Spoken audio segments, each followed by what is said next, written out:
Welcome everyone to episode 216 of Just Joshing. I am your host Joshua Pentelaresco. I write stuff in podcast 2. Today my guest is Wes Rand.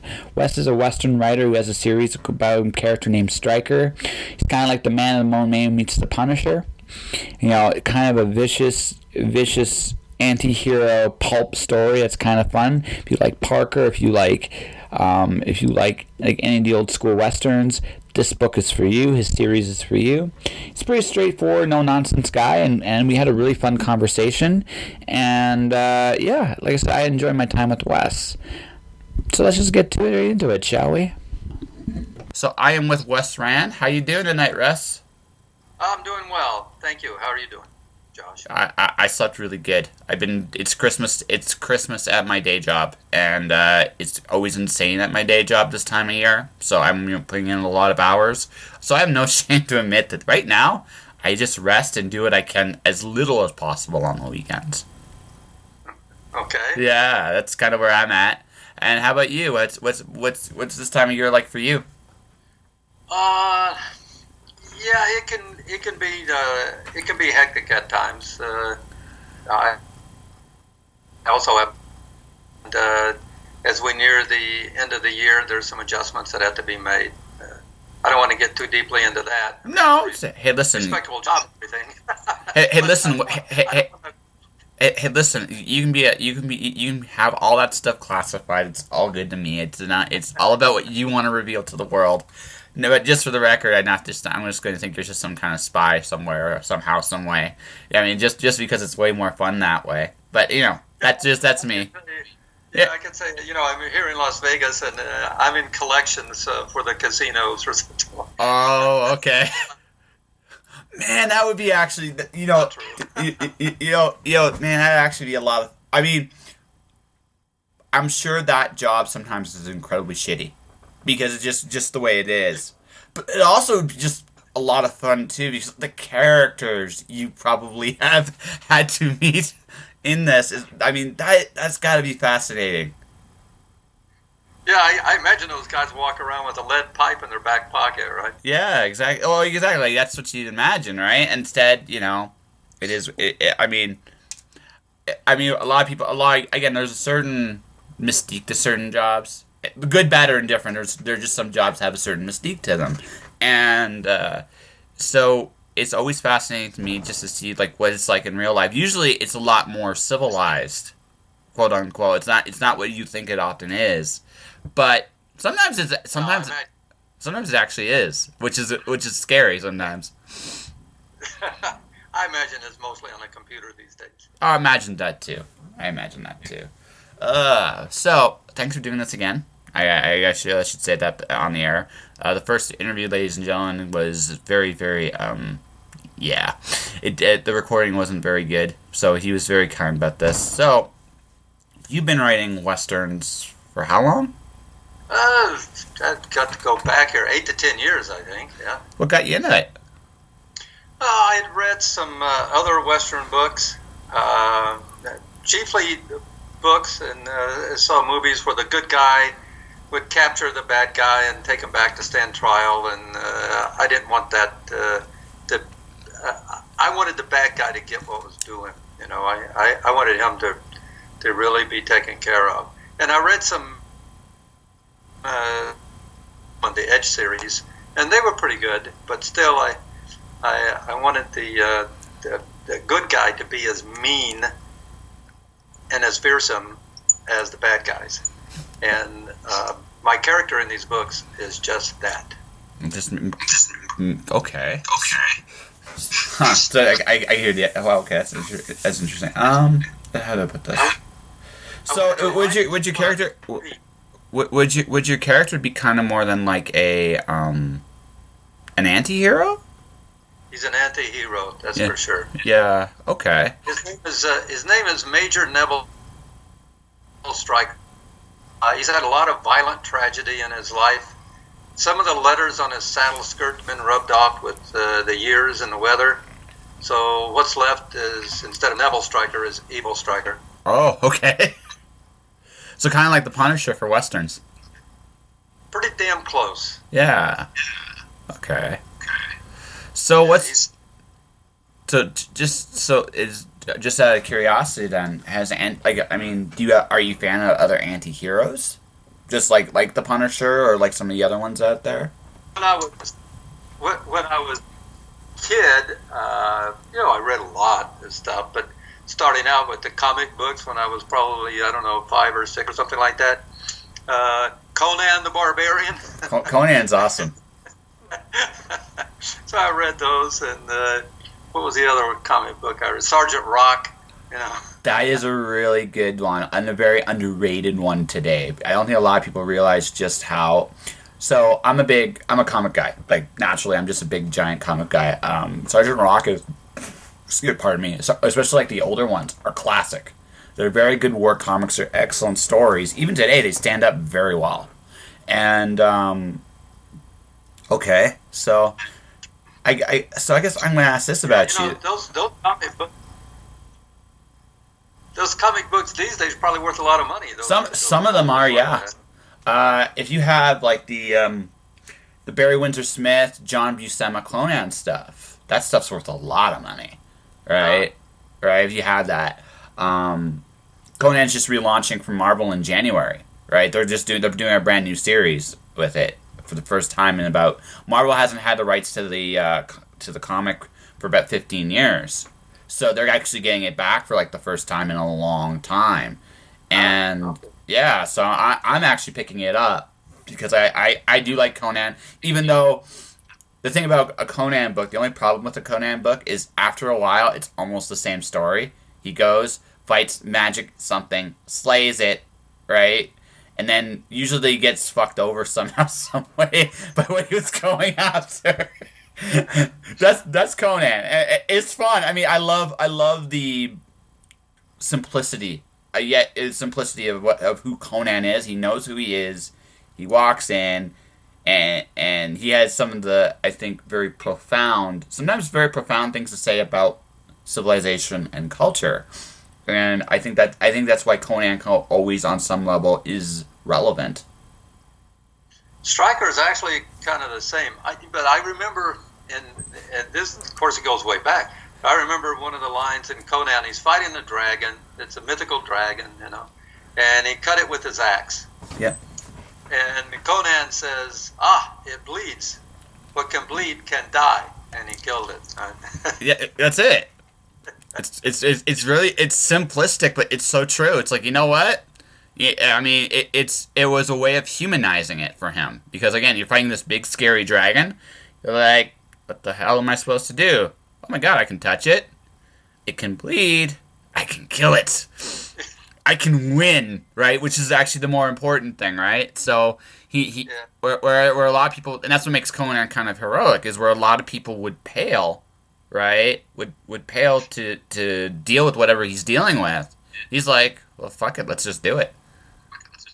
Yeah, I like these characters who can cut through the BS. Yeah.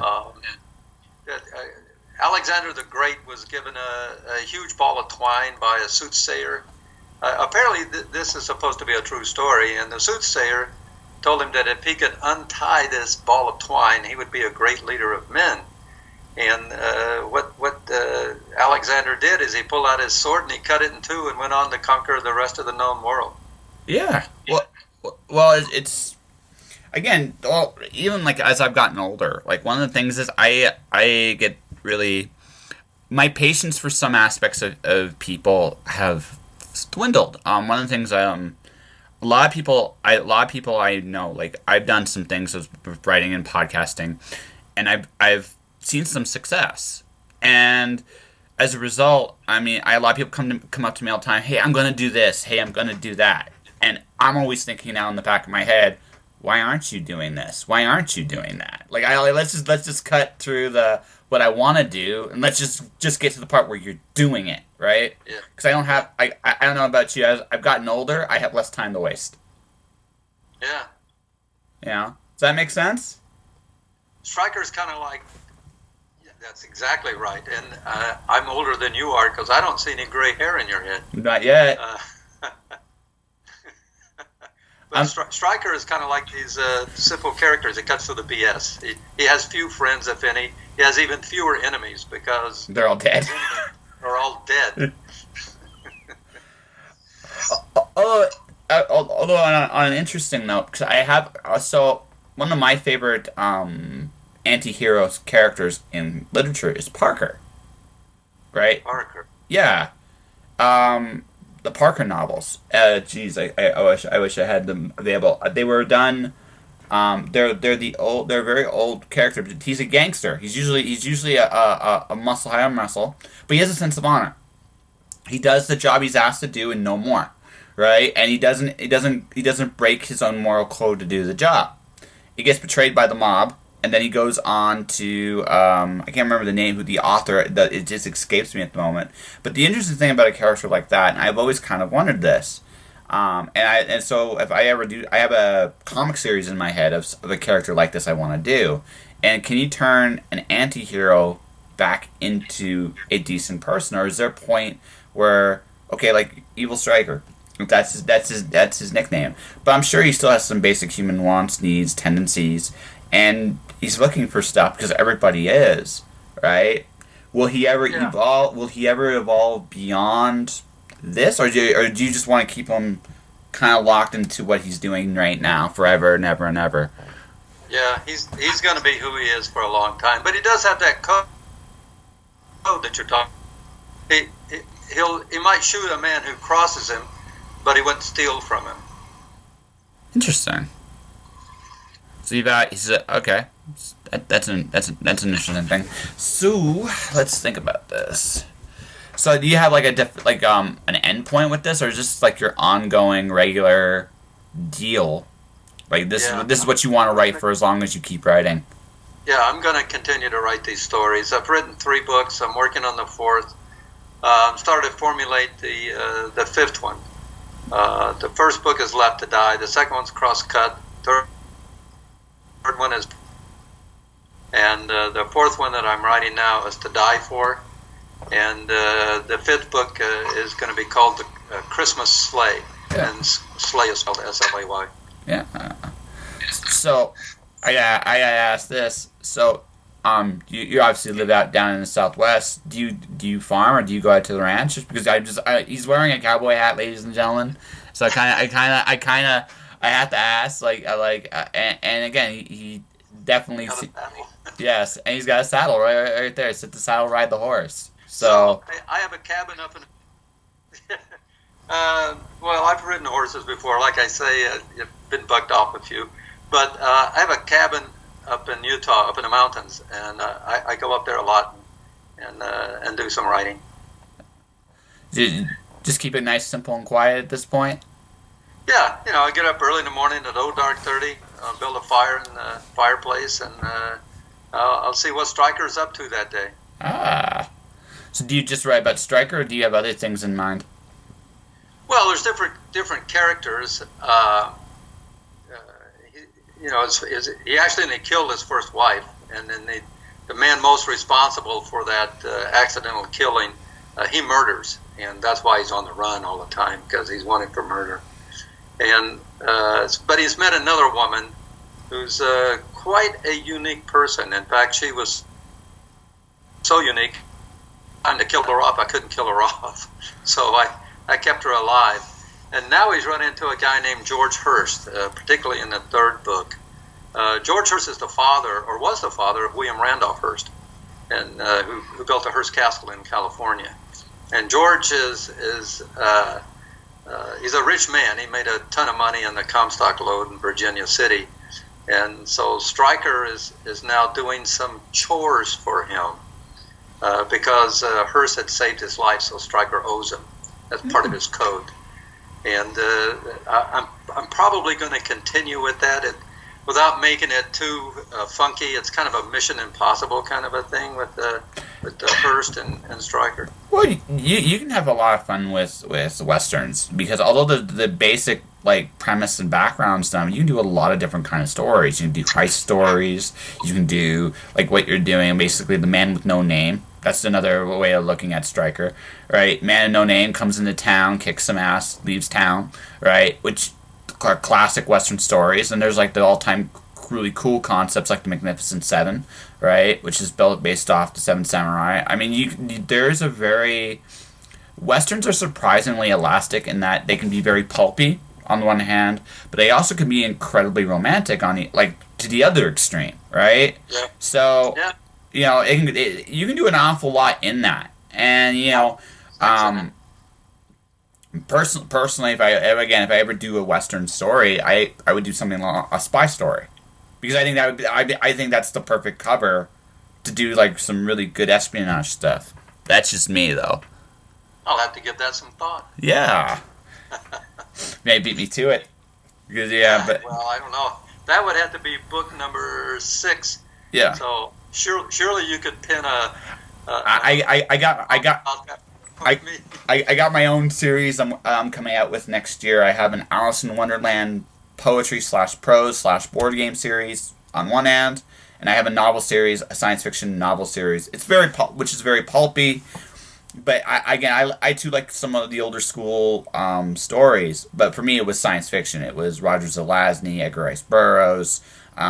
It was Ray Bradbury. It was Isaac Asimov. Like those were what I grew up with, and I kind of wanted to do something along those lines. And the beautiful thing about today is with the way sorry. You read different books. I think I read Asimov, but I not too much. I read more Ernest Hemingway and Somerset Maugham and probably Ayn Rand. I've read Ayn Rand. I've Atlas Shrugged is an interesting book. Older me, there's some things I disagree with, but there are some concepts that are absolutely true, in there too. Like you could tell, like especially I would say the first third of the book, especially. I thought that she did a really good job of describing what she saw growing up. Right, she did a really good job of showing how companies can self-destruct, and how people empower certain people that are put in positions of power they don't deserve or don't want to, by the nature of whatever the businesses are, ultimately sabotage and destroy the businesses. And I thought that was I think that stuff in that book in particular is brilliant. Right, so I like yeah. When I mentioned that Stryker had met up with a unique woman, her name is Morgan, but she's a Dagny Taggart. Ah, Dagny's cool. She is my favorite character in that series. I like Hank Reardon a lot too, but Dagny. I was like, she just went and did her job. She went about the business of trying to do what she could to solve the problems. I thought the only thing I kind of with Rand I kind of look at is she did I think her character's a little bit of a disservice.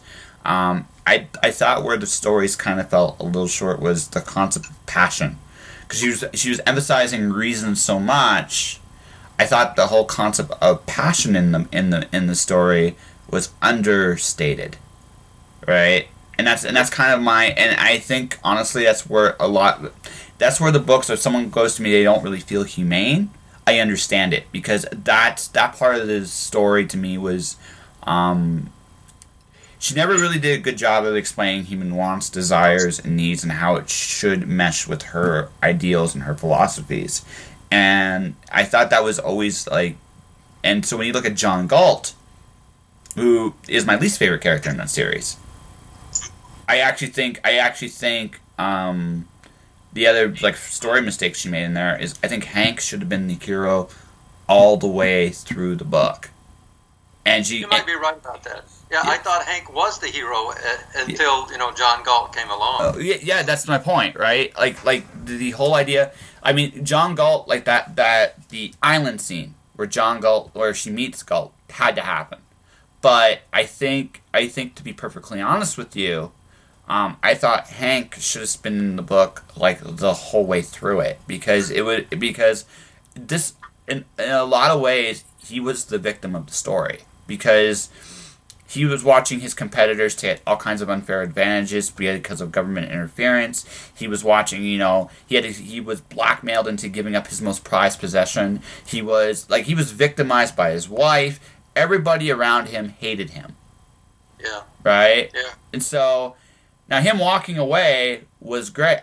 Was the logical conclusion to where that would go. But I always thought that honestly, the way that story was built, the way it was done, Yeah. he should have been. Him and Dagny should have walked out together at the very end because they were the last two standing. I think you're right on that because I felt kind of bad for Hank. He got kind of cast aside in the last 100 pages of the book.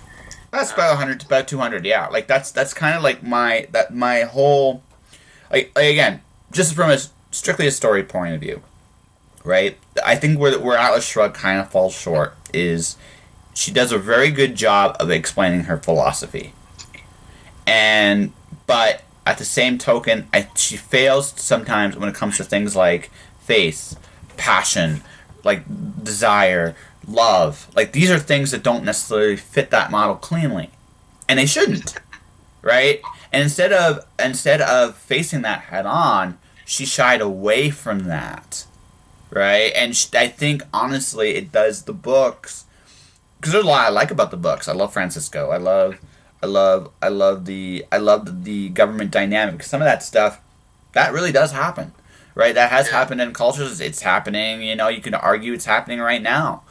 Some of what's going on, right? So I mean, she does a really good job with that stuff in particular. It's the human interactions. It's the concept of okay, people can achieve anything, but dealing with people's passions, their fears, their inadequacies, and how they can overcome them. Because if she had done that, it would have made all those characters a lot more accessible. Not that they were special, right? I think, putting some human qualities. She adhered to the philosophy pretty well, and that I get it. Yeah, and I like the philosophy. But you're probably right. She could have put a little bit more human qualities into some of those characters. And I think the most human two characters in there were Hank and Dagny. Like they were the most human two, and I thought she did a really good job with both of them. But Galt's not. Eddie Willers. Yes, but Eddie was cool. Eddie was very, very cool. But but obviously it was about Hank. It was it was about Dagny first. Hank second, and honestly, I thought, okay, if those are your two most human characters.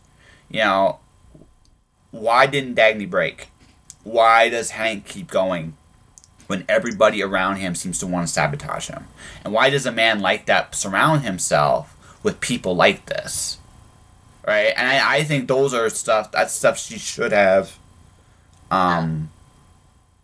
She should have done, because again, as I've gotten older, I've gone to great pains to separate myself from people that even make me remotely feel like this. Right? And yet he's embraced this. It was the Hank Reardon. Yeah, it was the Hank Reardon character that actually led to my divorce of my second wife. Really? Okay.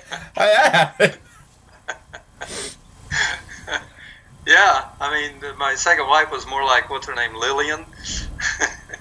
And I became more and more dissatisfied. Yeah. Because at the end of the day, man, we are for sure only here once. I sincerely hope it's once. And No. Right? I sincerely hope it's once. But we're only here once, and no one can. I believe in God, but I don't know. 100%, I could not tell you what lies beyond. Right? Be great. No one can.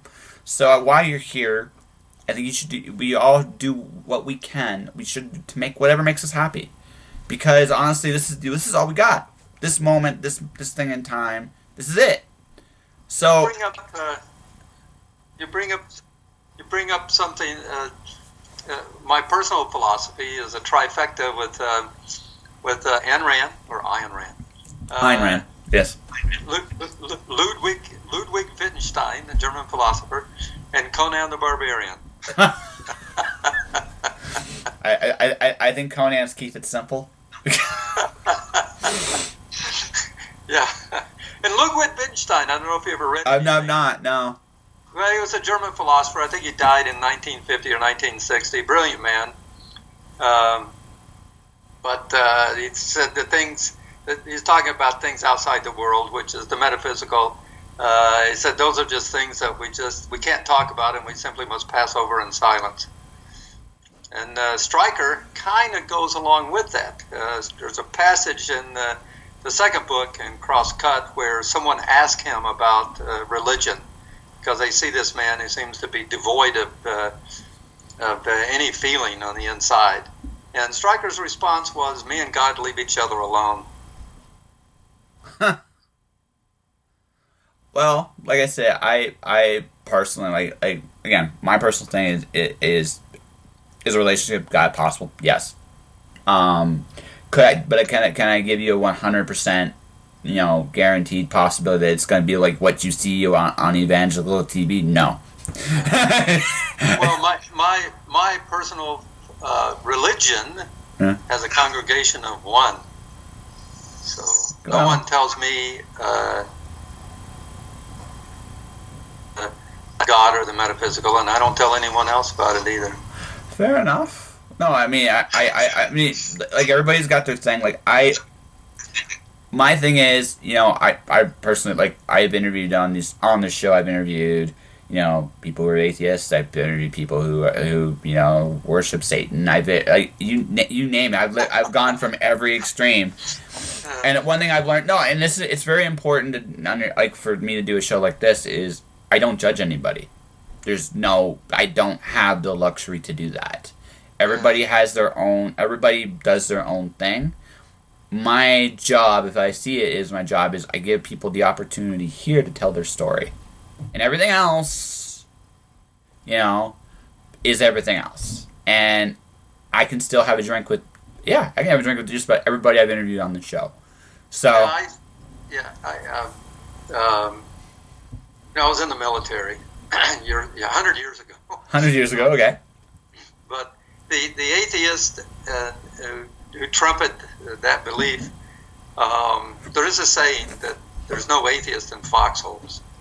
So when you're faced with nothing but else, and there's a tank rolling across the open ground, and he's coming right at you and the hole that you're in. I would think it would be pretty damn difficult to be an atheist at that point. Oh, absolutely. Well, I've heard this from people who have sort of worst. It shows you the best and worst of humanity at the same time. It is the ultimate knife, like the ultimate razor's edge. And you see some people are incredibly heroic during this that never gets talked about. And you see monsters in the same battlefield, maybe even at the same time, right? Which is incredible. Yeah. There was a movie called Attack. Jack Palance and Eddie, I can't remember his name. Were those two characters you're talking about? One was heroic and very brave, and the other one was a coward. And it's a very thin line. That was one of my favorite war. Yeah, it was Attack with Jack Palance, and gosh, I can't remember the other guy's name. But by the way, Jack Palance. Someone asked me, Stryker, if there were a movie star who would play Stryker, it would have been Jack Palance when he was younger. Fair enough. I mean, but no, like I said, that's what I know. Like I've never been obviously on the battlefield, but that's what I've read and heard. It's like when, and I also just know this from personal experience. Adversity, no matter whatever your level of adversity you face, reveals your character. No matter where you especially if it gets to life and death, you know who you are in that moment because you have no choice. Yeah, it's quick and decisive. Yes, and it never flinches. You do, and that's just the way it is, right? Because that's the thought process at that point doesn't come from the brain; it comes from the spine. Yes, it does. It really, really does. It really. Yeah. So, well, Mr. West, I think we have a decent interview here. What do you think? I hope it. Yeah. Oh no, it's good. I that's why I did the little test at the very beginning, right? So, it's good. So, what's your current book? Because I'm assuming your next book is a bit of ways. Because this is going to air literally Monday. So. Yeah, I'm writing it now. It's got about 42,000 words. My goal is around 58,000 words, and it's about the water wars in California, where L.A. The mayor and the engineer went up to Bishop, California, and virtually stole their water. And in fact, that actually happened, and L.A. gets 70% of their water today from up there in Owens Valley around Bishop, California. Interesting.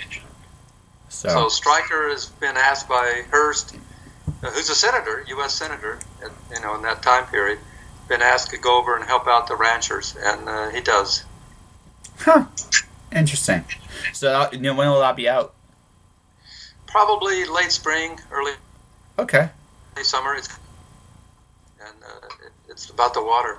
Okay, so what's your current one then? What's your most recent one out then? The latest book that came out was Payback as Hell, and that's where George Hearst, at the behest of Morgan, the woman, George has asked Stryker to help him get the deed to a newspaper that he won in a poker game. George Hearst actually won the San Francisco Examiner in a poker game, and he actually turned that paper over to his son William Randolph, and William Randolph created the publishing empire from that newspaper. So that's all true. In my story, Hearst did not get the deed signed over from this guy named Montel, and Morgan has told him that she knows a guy who can be very persuasive to Hearst, but she said Montel probably won't survive the transfer. Yeah, and that's where it goes from there. So, and how can people find you? They're all on Amazon. Just look under Wes Rand Books, and you'll see the 3 books on there, and then the 4th book will be coming probably in the next 6 months or so. And last, do you have a website, Instagram, Twitter? Yeah, evilstryker.com. All right. And that? Evil Stryker, www.evilstryker.com. Excellent. And that was my conversation with Wes Rand. Like I said, the Stryker series, you can check out evilstryker.com. Check out look at his books there. Buy them, review them if you like them. If you don't like them, don't tell anybody. But all in all, I had a pretty fun conversation with Wes. Wes, thank you for being on my show. You are welcome to come back anytime you'd like. Beyond all that, I was just thinking about waxing philosophical here as I'm kind of in the middle of my last major day job push. I'm literally 2 weeks away from work, this insane grueling schedule coming to an end for me personally. I made a decision a long time ago that I would create the life I want to create, and everything I've done to this point has been about that. And I bring this up because I recognized at my day job there's this gentleman who's trying to figure out his own purpose in life, and for the last few weeks he's been talking ish, and so it comes down to brass tacks in action. And when it comes to brass tacks in action, he's been a little wanting on that. And I was just thinking about this and what's so different. All I do, honestly, guys, is show up and do my thing. Whether it's posting a podcast, writing a story, doesn't matter. I just show up and do my thing, and that's really all life is. Show up, do your shit, and that's really. That's the battle. It may not always go the way you want it to, but that's really the battle. And, I find people seem to struggle with the whole showing up thing, which I think is hilarious because it's the easiest thing in the world to do, or it's the simplest thing in the world to do, I should say. And yet people, day in, day out, don't do it. And this guy here doesn't do it either. When he first came to me, he goes, I want to make a difference. Okay, how do you want to make a difference? I want to make an impact in people's lives. Okay, how do you want to do that? I want to do reporting. Okay, reporting's cool. What do you want to report about?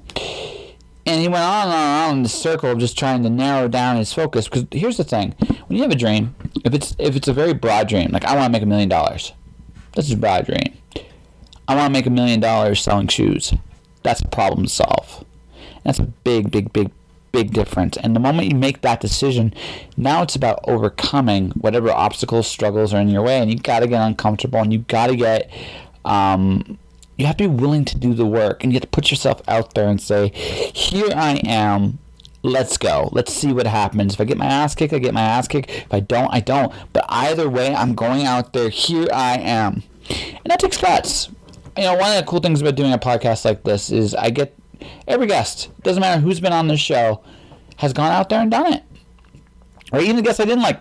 You know what? I have to admire the fact that they've shown up and done their thing, whatever that thing is. You can do it too. It's not hard. Just show up, do your thing. I'm sorry I'm kind of ranting about this, but I feel this is very important. This is, it's not, the bar is, are you willing to put yourself out there? And are you willing to try and overcome? Because then, I promise you, no matter what happens, you will learn who you are, and then you will learn exactly what you're made of. And if you do overcome, you get to take that with you for whatever the next thing is. Promise. Alright? Alright. That'll do it for another episode, Just Joshing. If you want to support the show, you can do so a number of different ways. You can subscribe to the podcast, Podomac, Spotify, Google Play, iTunes. Check out the show, listen to it. If you like it, leave a comment, share it, all that stuff. If you don't like it even, share it. I'm cool with it. Just don't tell anybody too much if you don't like it, okay? But I understand. Buy books, The Watcher, Storm Dancer, and Wandering God. And it's coming soon, Alice Zero. Available at Amazon, Kobo, Watcher, Storm Dancer, Wandering God, or available at MiraBellPublishing.com as well. Take a look at their site. Check it out. Beyond all that, my YouTube channel is Joshua Pantellaresco. Check that out. Stay inspired, whatever you choose to do. I'll see you around, and thanks for listening. Josh.